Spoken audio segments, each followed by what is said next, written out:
Hello बच्चों, आपका स्वागत है चिल्ड्रन एकेडमी में। ठीक है, हमने पिछली क्लास में आप लोगों को बता दिया था आयत। आयत में हमने आप लोगों को क्या बताया था कि आयत की आमने सामने की भुजाएं कैसी होती हैं?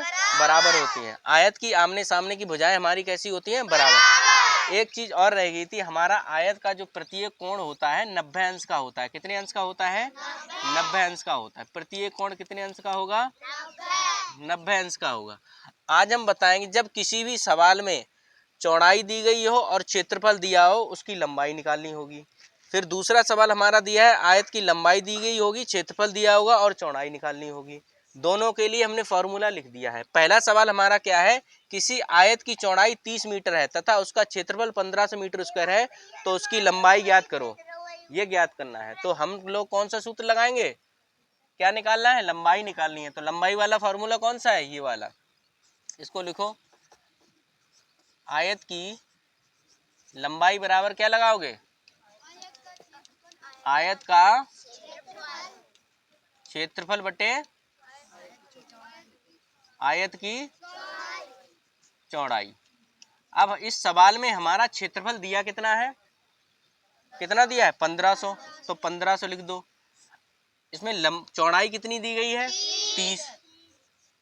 अब इसको काट दो। एक जीरो से एक जीरो हमारा कट गया और 3 का भाग 150 दो, 3 पंजे 15, जीरो लगा दो।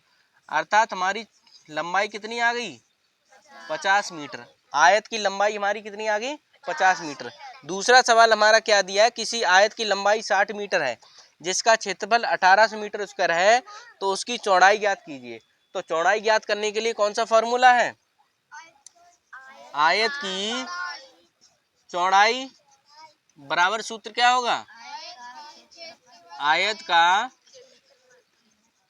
क्षेत्रफल बटे आयत की लंबाई।